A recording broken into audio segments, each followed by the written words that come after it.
اعوذ باللہ من الشیطان الرجیم بسم اللہ الرحمن الرحیم۔ السلام علیکم۔ امید ہے بیٹا آپ خوش و خرم ہوں گے۔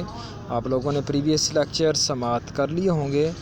آج کا ہمارا جو لیکچر ہے وہ ہے روداد یوم اقبال رحمۃ اللہ علیہ۔ اگر ہمارے پیپر میں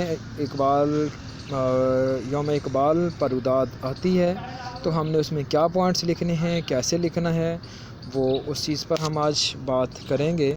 ہمارا پریویس جو لیکچر تھا وہ تھا پیٹرن تھا، اس میں نے آپ کو بتایا کہ جو روداد ہے وہ کیسے لکھی جاتی ہے، ان میں کن باتوں کا خاص خیال رکھا جاتا ہے، کیا باتیں ہیں جو کہ اہم ہوتی ہیں اور کیسے کیسے رائٹ کی جاتی ہیں، اس پہ ہم نے بات کی تھی۔ تو آج کا ہمارا یہ جو لیکچر ہے اس میں ہم پڑھ رہے ہیں یوم اقبال۔ وہ تھے مشترک نکات کہ تمام جو اگر وہ آتی ہیں کالج کے اندرونی کالج کی بارے میں روداد، تو اس میں ہم کیا کیا چیزیں لکھیں گے، کیسے کیسے لکھیں گے، اس پہ ہم نے بات کی تھی۔ آج ہم بات کریں گے یوم اقبال کی روداد کیسے لکھی جاتی ہے۔ تو وہ مشترک نکات اس میں سارا جو تھا وہ سامعین کا آ جانا، ہال کا بھر جانا، جو ہے وہ اسٹیج سیکٹری کا ڈائس پہ آ کے اپنے پروگرام کا سٹیپ بائی سٹیپ اعلان کرنا، وہ تمام چیزیں جو تھیں وہ آپ دوبارہ ایک دفعہ سماعت فرما لیجئے گا۔ اس کے بعد جب یوم اقبال جو یہ تو تھی ساری جو ہیں ایک جیسی باتیں تھیں جو تمام روداد میں لکھی جا سکتی ہیں، اب باقاعدہ یوم اقبال کی روداد جو ہے وہ شروع ہو چکی ہے، اس پہ ہم بات کر رہے ہیں۔ سامعین کا ہماتن گوش ہو کر سننا، کہ جذبے سے پرجوش ہو کے جو ہے وہ سامعین کا اقبال کو سننا۔ اس کے بعد مختلف مقررین کا اقبال کی شخصیت اور فن پر اظہار خیال۔ جو مقررین آئے مختلف، انہوں نے کچھ نے اقبال کے شخصیت پر بات کی، کچھ نے اقبال کے فن پر بات کی، اپنے بات کر کے اپنے جو خیالات تھے ان کا اظہار کیا۔ اب میں آپ کو یہاں پہ کچھ لکھا ہے میٹیریل کو بڑھانے کے لیے کہ ایک مقرر آیا، اس نے فلسفہ خودی پر بات کی کہ اقبال کی جو فلسفہ خودی ہے وہ چیز کیا ہے، اس میں کیا کیا چیزیں آتی ہیں، وہ اقبال نے کیسے پیش کی۔ فلسفہ خودی کہتے ہیں اقبال کا فلسفہ خودی ہے اپنے آپ کو پہچاننا، اپنی ذات کو پہچاننا، یہ فلسفہ خودی ہے۔ اگر اقبال کے شاعری میں سے فلسفہ خودی کو نکال دیا جائے تو باقی کچھ بھی نہیں بچتا۔ اس کے بعد دوسرا مقرر آیا، اس نے تصور ملت پر بات کی کہ اقبال نے ملت کا تصور دیا، قوم کا تصور دیا، قوم کو جگایا، قوم کو بیدار کیا اپنی شاعری کے ذریعے۔ پھر تیسرا مقرر آیا، اس نے مثالی مسلمان کی بات کی کہ اقبال کے زندگی کا ہر پہلو اگر بغور مشاہدہ کیا جائے تو وہ ایک مثالی مسلمان کی حیثیت سے نظر آتا ہے، کہ اقبال ایک مثالی مسلمان تھے، صرف ایک شاعر نہیں تھے، وہ ان کا زندگی کا ہر پہلو میں ایک سچے مسلمان کی جھلک نظر آتی ہے۔ پھر نیکسٹ آیا، اس نے رجائیت پر بات کی، پر امیدی پر بات کی۔ اقبال کی شاعری تمام کے تمام پر امیدی شاعری ہے، جو پر امید ہو کر وہ اپنی قوم کو ایک امید دلاتے ہیں، انہیں جو ہے وہ ایک جو ہے کیا کہتے ہیں اس کو، کہ اقبال جو ہیں وہ اپنی قوم کو پر امید کر رہے ہیں، کہ انہیں بیدار کر رہے ہیں، انہیں بتا رہے ہیں کہ جو ہے آپ نے یہ ہارنا نہیں ہے کسی چیز سے، ایک امید رکھنی ہے کہ ایک انشاءاللہ آج وہ جو قوم غلام ہے ایک دن یہی قوم سردار ہوگی، یہی قوم ایک دن سردار تھی، پھر غلامی کی زنجیر میں جکڑی گئی، تو اب دوبارہ پھر یہ اقبال انہیں امید دلا رہے ہیں، رجائیت دلا رہے ہیں کہ ایک دن آپ پھر جو ہے دوبارہ آئیں گے اپنے منصب پر، مسلمان کا جو ایک منصب ہے اس منصب پر آپ دوبارہ فیض یاب ہوں گے۔ پھر نیکسٹ آیا، اس نے بامقصد شاعری کی بات کی۔ اقبال ایک بامقصد شاعر ہیں، ان کی شاعری جو ہے وہ حسن و عشق کی باتیں نہیں کرتی۔ اقبال کا ہر ایک شعر جو ہے وہ قرآن و حدیث سے وابستہ ہے۔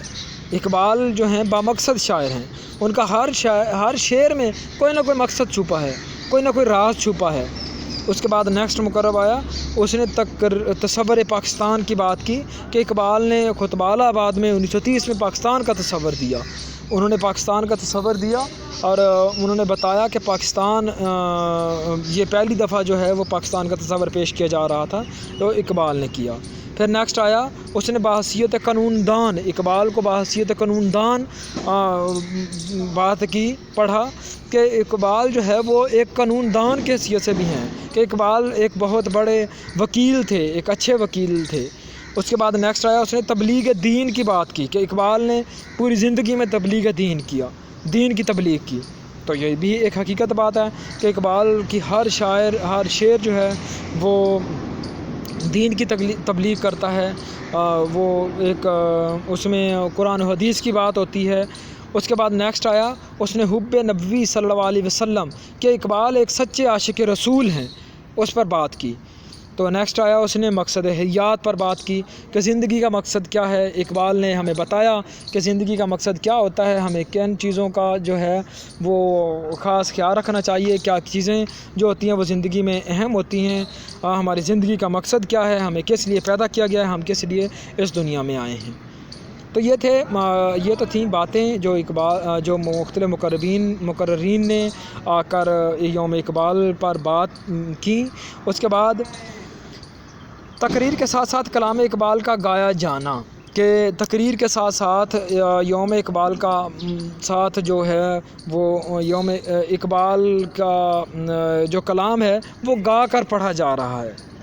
اس کے بعد ترنم آواز میں کلام اقبال پڑھنے کا مقابلہ، ترنم کے ساتھ مختلف اسٹوڈنٹ جو ہیں، مختلف طلباء ہیں، طالب علم ہیں، ان لوگوں نے جو ہے کلام اقبال کو گا کر پڑھا، مقابلہ ہوا ان میں، ترنم کے ساتھ، موسیقیت کے ساتھ اس کو پڑھا۔ کلام اقبال پر بیت بازی کا مقابلہ بھی ہوا۔ اس کے بعد نظموں پر مشتمل ٹیبلو اور ڈرامہ، مختلف بچوں نے اقبال کی جو نظمیں ہیں ان پر ٹیبلو کیا، ڈرامہ جو ہے وہ کیا۔ اس کے بعد بچوں کے نظموں پر خصوصی پرفارمنس، بچوں کی جو چھوٹے بچے تھے انہوں نے اقبال کی نظموں پر وہ اپنی خصوصی پرفارمنس پیش کی، جن سے سامعین کا دل جو ہے وہ جوش و جذبوں سے ابھر پڑا اور پورا حال تالیوں سے گونج گیا، کیونکہ ہم نے حقیقت کی عکاسی کرنی ہے۔ ہم نے یہ سب چیزیں جب کریں گے تو اس میں حقیقت کی عکاسی ہو جائے گی، ایک بات واضح ہو جائے گی کہ واقعی جو ہم نے ان کو اپنے الفاظ کے ذریعے وہ سارا منظر دکھا دینا ہے۔ اس کے بعد آخر میں صاحب صدر کا بصیرت افروز خطاب، کہ صاحب صدر نے کمال خطاب کیا، کمال کی باتیں کی، اقبال کے بارے میں بہت چیزیں ہمیں بتائیں، اور اس کے بعد کلام اقبال کو سمجھنے اور عمل کرنے پر زور دیا۔ وہی جو صاحب صدر تھے انہوں نے اقبال کے کلام کو سمجھنے اور اس پر عمل کرنے پر بھی زور دیا۔ اس کے بعد کلام اقبال اور فکر اقبال پر سیر حاصل گفتگو جو ہے بہت بڑی گفتگو ہوئی، بہت بڑی باتیں ہوئیں، وہ ان میں سے چند ایک باتوں کا ہم ذکر کریں گے اپنی اس میں روداد میں۔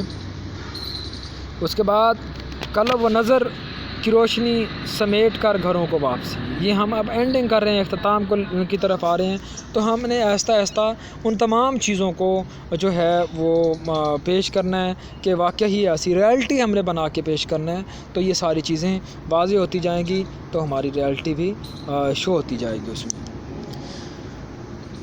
اس کے بعد آخر میں ایمان افروز تقریب کی حسین یادیں دل میں موجود، کہ یہ جو ایک ایمان افروز تقریب ہوئی اس کی حسین جو یادیں ہیں ہمارے دل میں تا عمر موجود رہیں گی اور ہیں۔